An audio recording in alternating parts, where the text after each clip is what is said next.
we will talk about the physiology of your cardiovascular system and the diseases. Okay? You know that cardiovascular system is a very important system of your body. Why? Because cardiovascular system consists of your heart, right? Blood vessels and blood. Now, the name cardiovascular, right?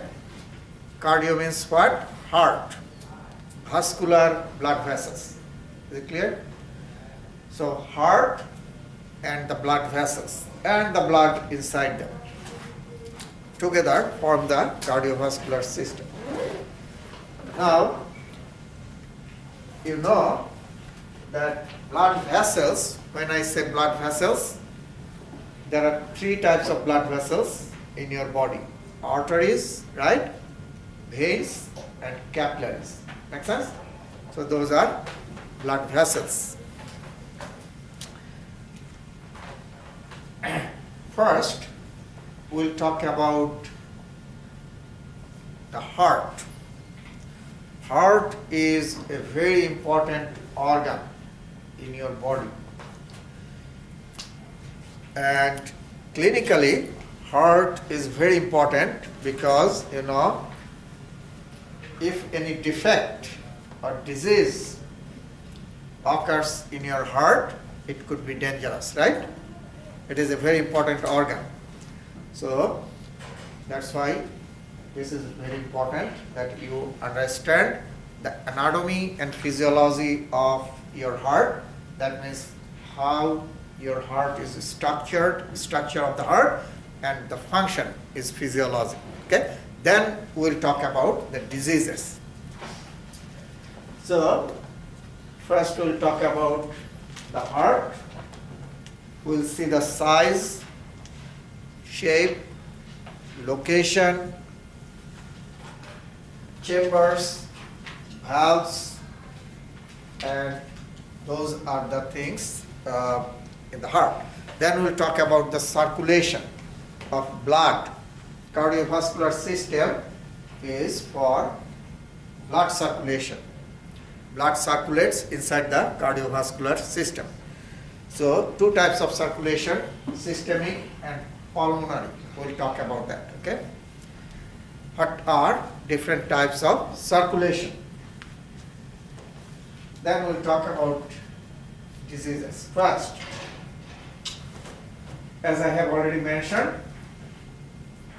cardiovascular system is the circulatory system in your body, and inside the cardiovascular system, that means inside your heart and blood vessels, blood flows or circulates. Okay?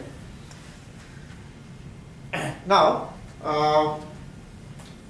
what is the function of the heart? If I ask you, tell me in one sentence, what's the function of the heart? Heart pumps the blood, right? Heart pumps the blood. And why that pumping action of your heart is essential?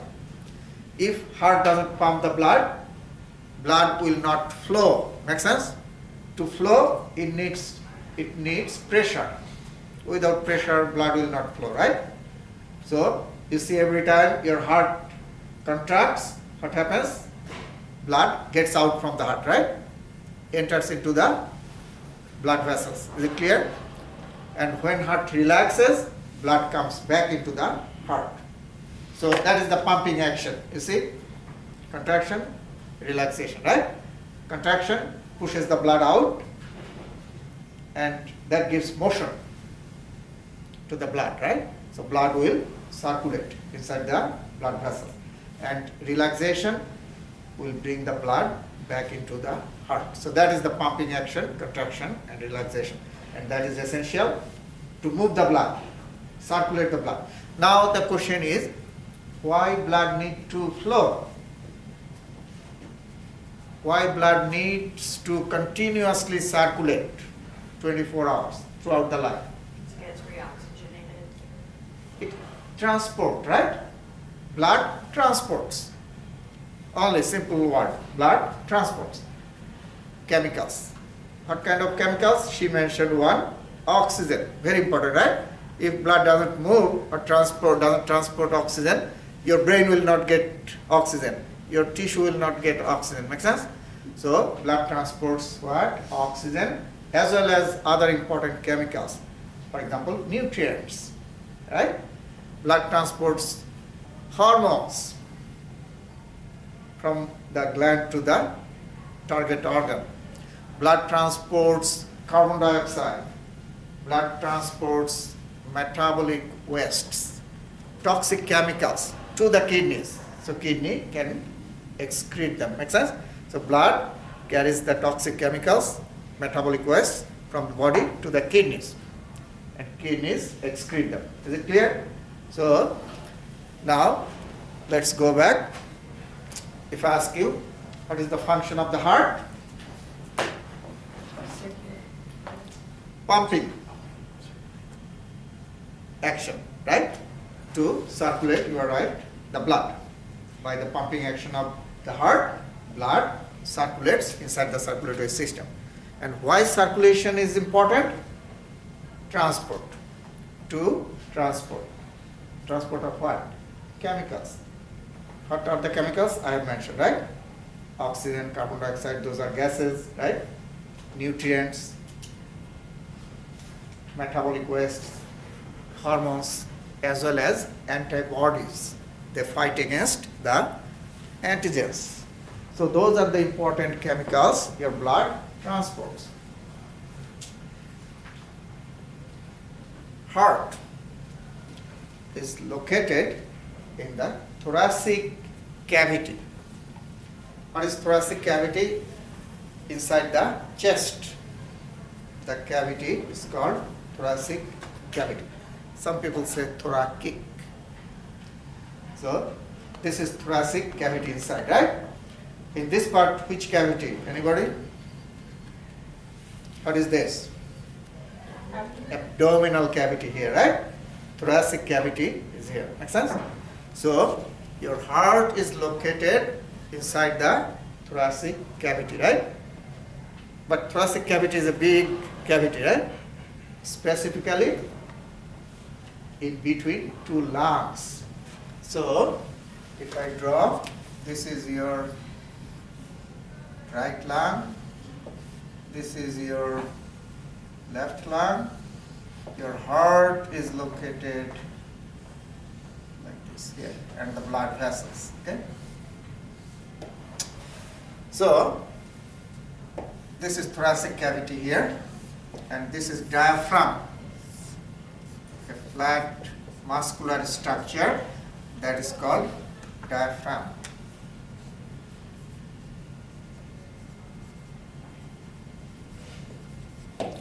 These are lungs. So right lung, left lung. Now you see your lungs and heart all are located inside the thoracic cavity, right? And heart is sitting in between two lungs on the diaphragm. So you see here, very strongly, heart is attached to the diaphragm. Rests on diaphragm, and fibrous tissue attaches the heart to the diaphragm. Now, this space in between two lungs is called mediastinum.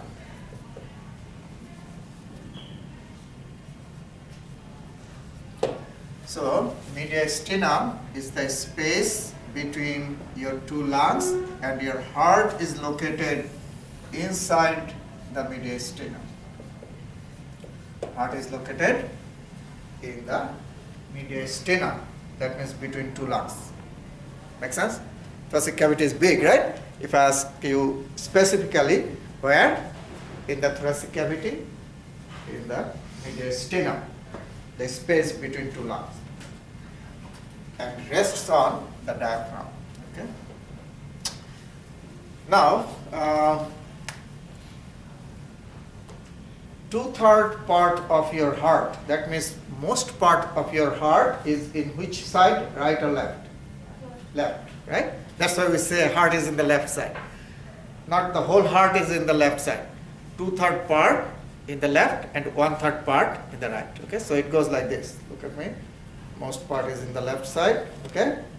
But 1/3 part is in the right side of midline. Okay? So mostly in the left side. So if this is the midline, most part is in the left side, 1/3 is in the right side.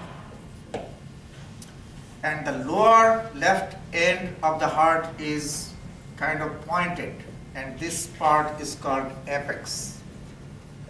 The pointed lower left end of the heart. So heart is a conical shaped organ. Cone, you have seen cone, right? Cone shaped organ, and that pointed part of the cone is like here. That is called the apex. So it is like basically like this, okay? Like this. So this is the apex, pointed lower left. And the size of human heart is like the size of your fist. So this is the size of human heart, okay? Fist of your hand. Okay. Now,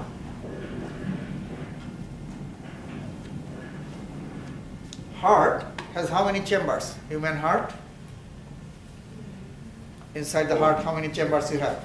Four. Four, right? Upper two are called what? Atrium. Right atrium, left atrium, right? And lower two are called ventricles. So see, the heart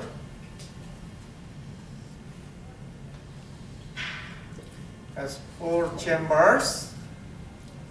This is right atrium, left atrium, left ventricle, right ventricle. Okay? Is it clear? Inside the heart, you have four chambers. This is the wall of the heart. Okay? Now, one thing very important you need to remember. Left side of your heart contains oxygenated blood, and right side of your heart contains deoxygenated blood. Okay, so this side you have oxygenated blood. In the right side you have deoxygenated blood. That means O2 rich blood in the left side, CO2 rich blood in the right side. Is it clear? Make sense? So left side is for what? Oxygenated. Right side is for deoxygenated. Clear? So both left atrium and left ventricle contain oxygen rich, and both right atrium, right ventricle contain carbon dioxide rich blood. Okay. Now these chambers are separated by septum. You see, between two atrium, this septum is called interatrial septum. Inter means what? Anybody?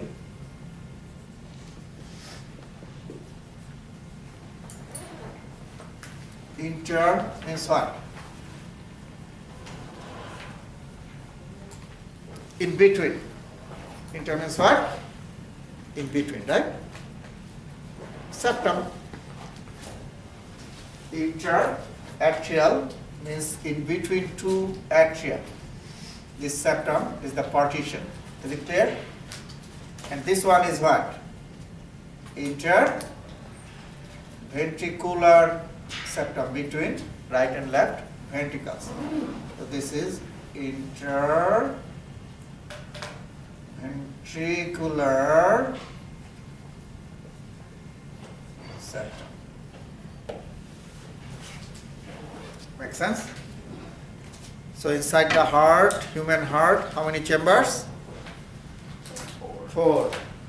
Upper two are called what? Atria or ventricles? Atriums. Atriums or atria, plural. And lower two are ventricles. Make sense? Okay. And left side of the heart is for oxygen-rich blood. Make sense? And right side, carbon dioxide-rich blood, deoxygenated blood. And the atria, right and left atrium, are separated by interatrial septum, and ventricles are separated by interventricular septum. Is it clear? Okay. To keep the oxygenated and deoxygenated blood separate, septum is keeping them separate. Otherwise, it will be a big problem, right? If oxygenated blood gets mixed with deoxygenated, then it will be a problem. But that can happen. This is normal, but sometimes we see an opening in the septum or in the interventricular or interatrial septum. So that is called septal defect, defective septum.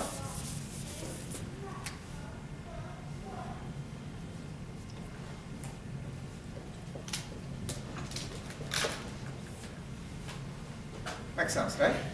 A hole or opening is present.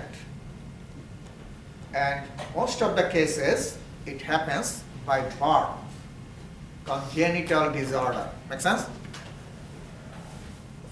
That's why in those cases, called congenital septal defect.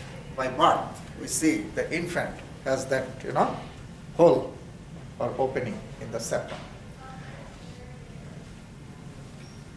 And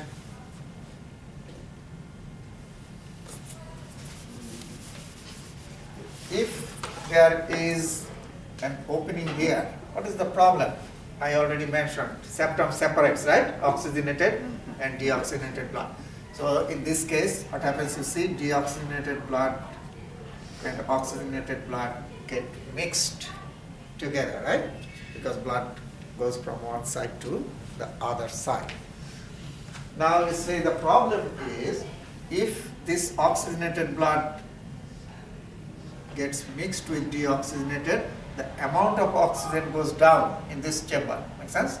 The concentration of oxygen goes down. And from here, atrium, blood goes to ventricle, and ventricle pumps the blood to the body. Now you see the problem. Your body gets what? Mixed blood. Your body gets mixed blood. Body needs oxygenated blood, right?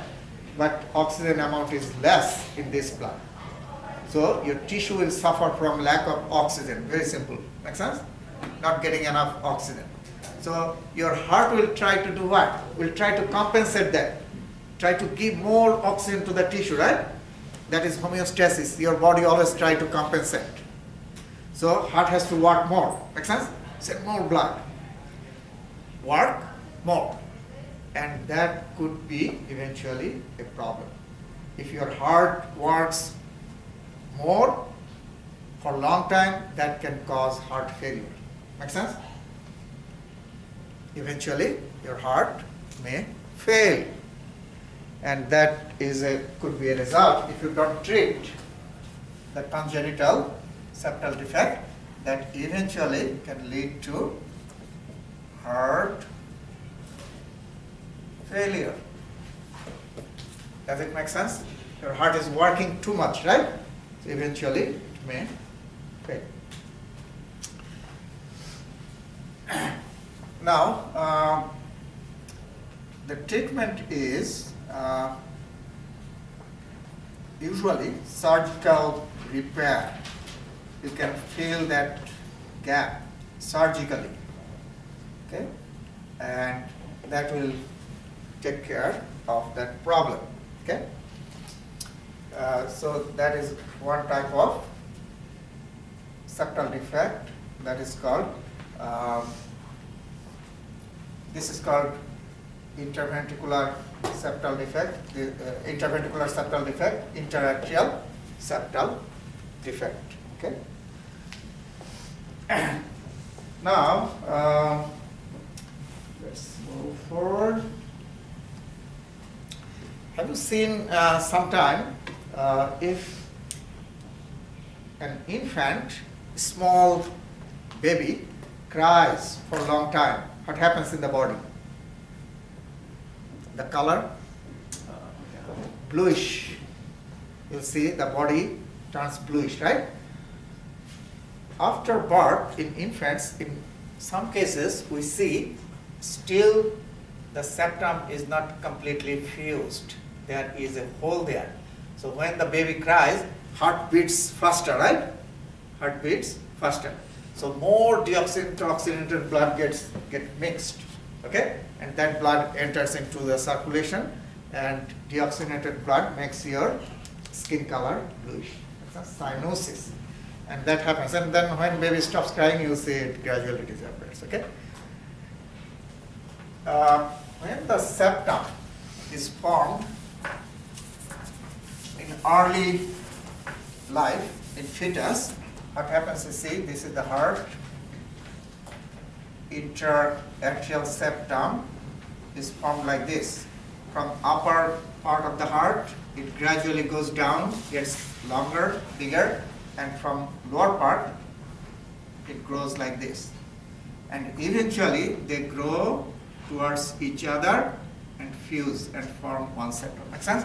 So, when the heart is formed, the septum, the development of septum occurs from 2 points, okay? One coming from above, another coming from below. And they move towards each other, get longer, and eventually what happens? Fuse. Make sense? Now, if that fusion is not complete, then what will happen? It will remain like this. Make sense? It remains like this. And that is the problem, congenital septal defect, okay? Not completely fused. Will stay like this, little bit, away from each other. It stops there. Okay. Now, the flow of blood, circulation. In human body,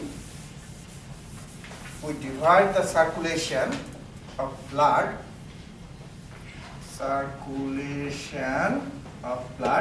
first into 2 types, adult circulation and fetal circulation.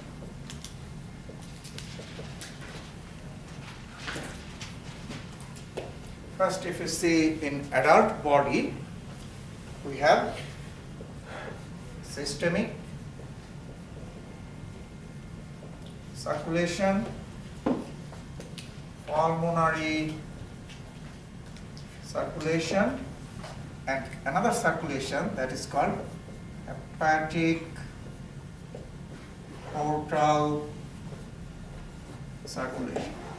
So in adult human body, we have systemic, pulmonary, and hepatic portal circulation. Systemic circulation is between the heart and the body. Heart and the entire body. Make sense? That is systemic. Pulmonary circulation. What is the pulmonary means? Which organ? Lungs. So pulmonary circulation between the heart and how many lungs? 2. 2 lungs. Make sense? That is pulmonary. Hepatic portal. Hepatic means liver, and this circulation between GI tract That means your intestine and liver. Okay? Make sense? So, first you tell me, your heart sends blood to the body, right?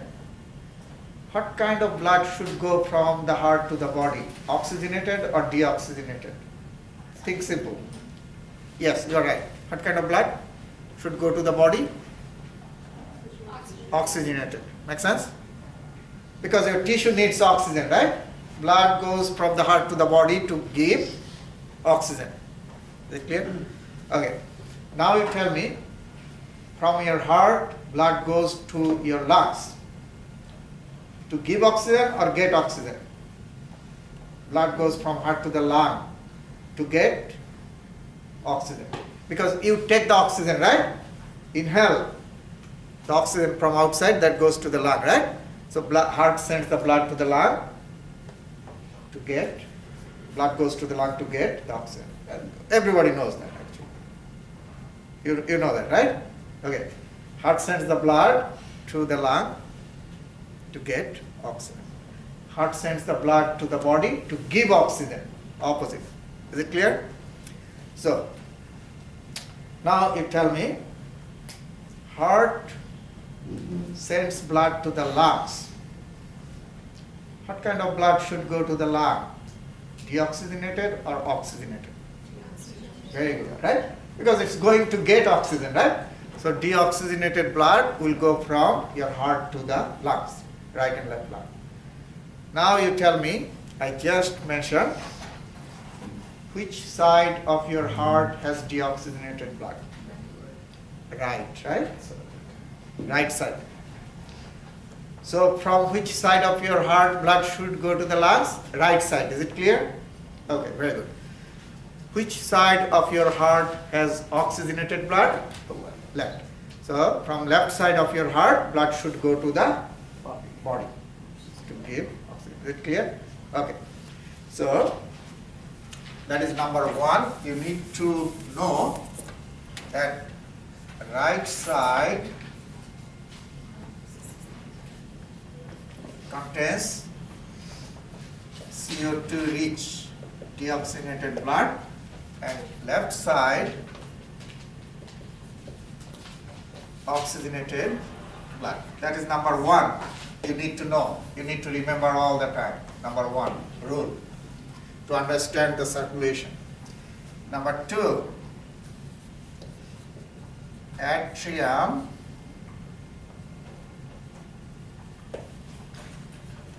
receives blood from outside and ventricles pump the blood.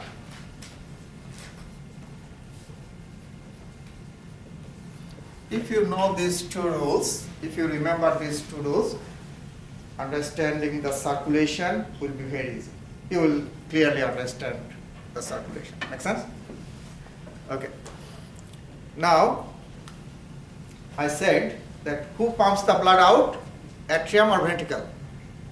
Ventricle. Ventricle, right? Pumps the blood out. So, you tell me, just think and tell me, which ventricle should pump the blood out to send to the lungs? Right ventricle or left ventricle? Right ventricle. Right ventricle. Is it clear? Because deoxygenated blood. And we know ventricle pumps the blood to the outside. So right ventricle sends deoxygenated blood to the lungs. Is it clear?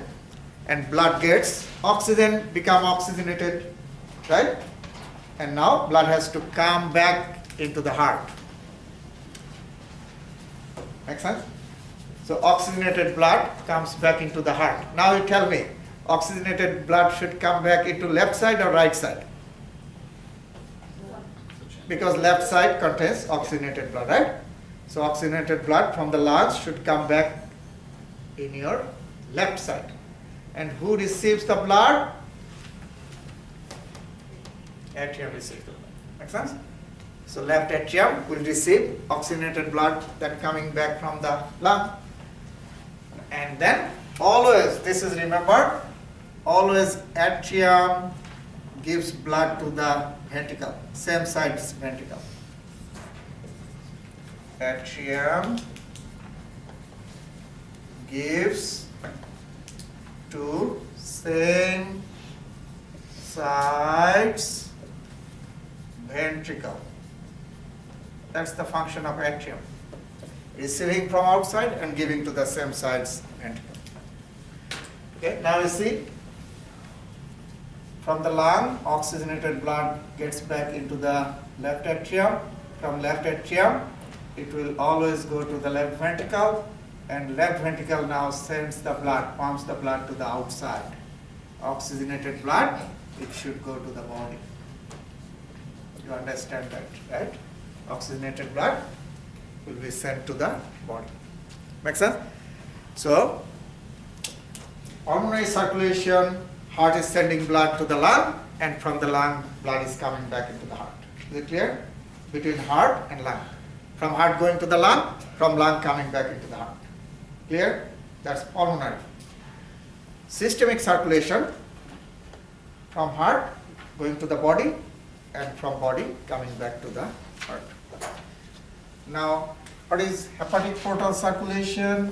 I said from your GI tract to liver. After you eat the food, the nutrients are taken into the blood, and the blood takes the nutrient-rich nutrients from your GI tract to the liver. Nutrients from your intestine, right, or GI tract, taken to the liver. That is the hepatic portal circulation.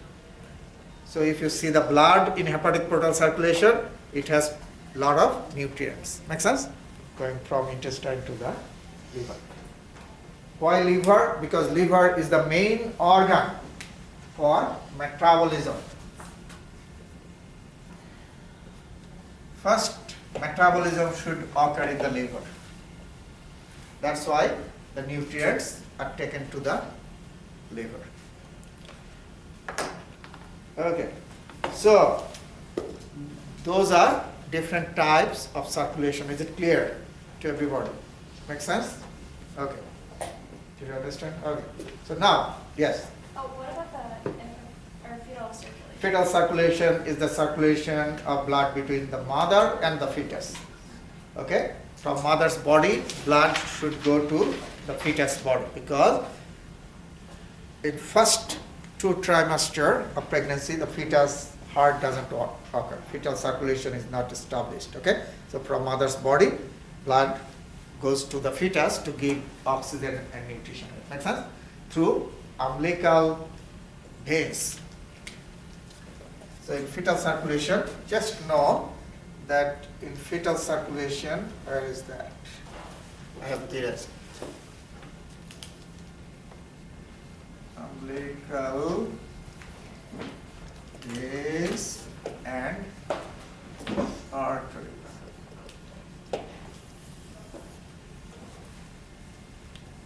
Between the mother and the fetus. Okay, so now let's see.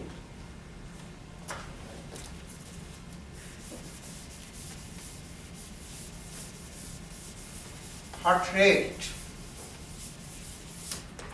In normal adult human, the heart rate, how many times your heart beats, right? That is the heart rate per minute. How many times your heart beats.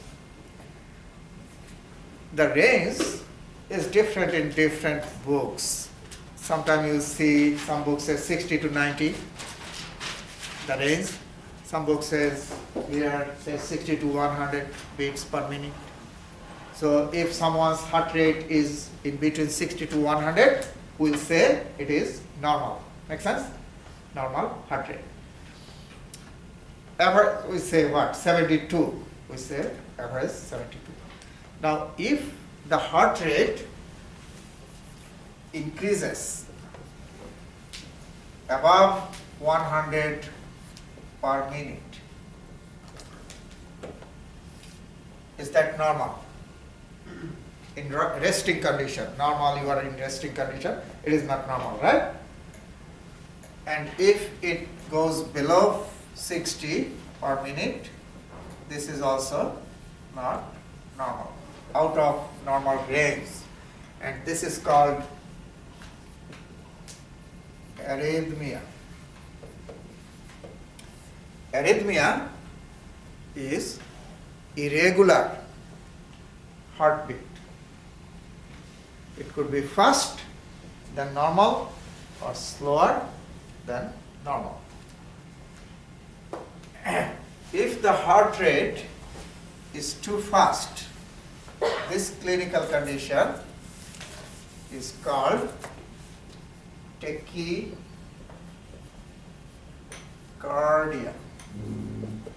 Have you heard this? Tachycardia. The heart is too fast. Even the person is in resting condition, right? Heart is beating too fast. And if the heart rate is too slow, that is called bradycardia.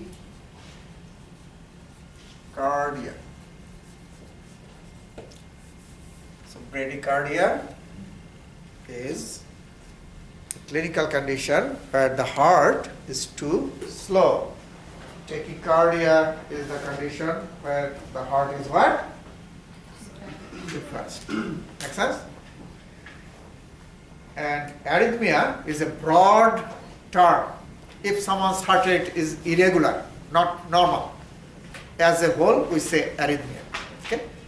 And specifically, we can say if it is fast, tachycardia, slow, bradycardia. Okay.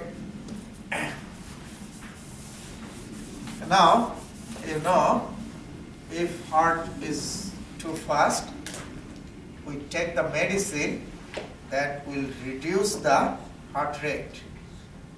Usually that medicine is beta blocker. Beta blocker is the receptor blocker. Beta is the receptor in the heart. And if you can block that receptor by medicine, that will slow down your heart. Okay? So we use beta blockers to reduce the heart rate. Okay. Now let's talk about the wall of the heart. We have seen that heart has 4 chambers inside, but if you see outside of the heart, this is the wall of the heart. Okay? And around the heart, you have pericardium. Pericardium is a serous membrane, connective tissue membrane that covers the heart. So this is pericardium, the blue one, okay? Pericardium. It is a double-layered serous membrane. Pericardium.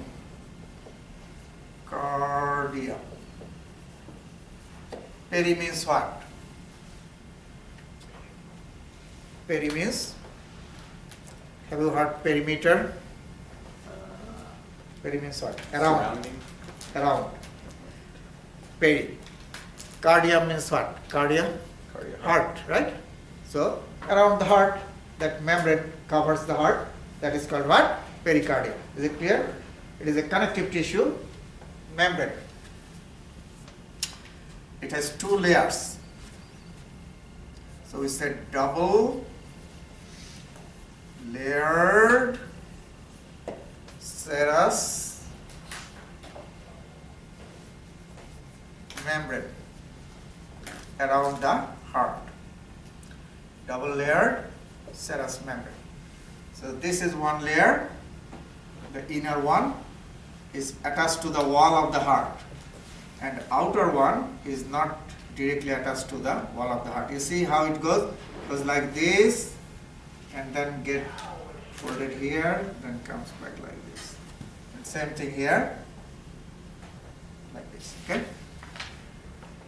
The one attached to the wall of the heart, inner one, that is called visceral layer, and the outer one is called parietal layer. Okay, so two layers in the covering of the heart. Now, one thing you see here, there is a space between two layers, right? There is what? Space. And this space is called what? Space inside the pericardium. Pericardial cavity. Makes sense? Cavity between two layers of pericardium. That is called pericardial cavity. Is it clear? Okay. This pericardial cavity contains a fluid that is called pericardial fluid. All pericardium. Pericardial fluid.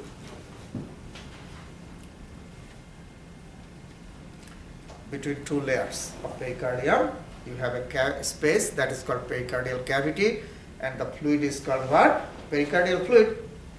Okay. That fluid is a lubricating fluid, slippery. What kind of fluid? Slippery, lubricating. You know, lubricate reduces what? Friction. Very good. So, you see two layers, and when your heart contracts and relaxes, right? It is doing 24 hours, right? Like this. These two layers move like this in opposite direction. Because of that fluid, pericardial fluid, they don't rub each other. Make sense? They don't rub each other because of that slippery fluid. And that is reducing the friction. Now, what can happen? A clinical condition, that is the inflammation of pericardium. That is called pericarditis. Itis means inflammation, remember. I have mentioned before, right? You can start from your head. Meningitis, have you heard that? Meningitis? Inflammation of your covering of the brain. Then you know conjunctivitis, itis, all itis, right? Conjunctivitis, rhinitis inside the nose, right? Pharyngitis, tonsillitis, bronchitis, right? Pleuritis, pericarditis. Make sense? So, all are inflammation of that particular organ. So, pericarditis is the inflammation of pericardium. Now, what's the problem of pericarditis? In pericarditis, the patient feels sharp chest pain, okay? Pain in the chest, sometimes fever, okay? And shortness of breathing. In pericarditis, what happens, the fluid content here, this fluid loses the slipperiness, lubricating, slipperiness, and the layers come close to each other and cause friction. And that causes sharp pain and fever. Now there is another clinical condition related to this. Sometimes a lot of fluid, too much fluid accumulates here. You see here, more than normal, more than that we need. If excessive fluid accumulates in the pericardial cavity, now you tell me. A lot of fluid has accumulated in pericardial cavity. So the pressure here is high. Make sense? So that pressure will create pressure on the wall of the heart, right? From around, pressure is high. So heart will not be able to expand. Make sense? Because pressure is high around it. So heart will not be able to expand enough. Make sense? So that condition is called tamponade. Tamponade. Accumulation of fluid, excess fluid. Okay, remember, accumulation of excess fluid in the pericardial cavity that increases the pressure around the heart. Is it clear? And that prevents the heart from expanding enough. Make sense? So if heart cannot expand enough, it cannot contract forcefully. Make sense? To contract, it must expand. Then it will contract. Make sense? So that is a problem. Okay. So two clinical conditions you have seen here.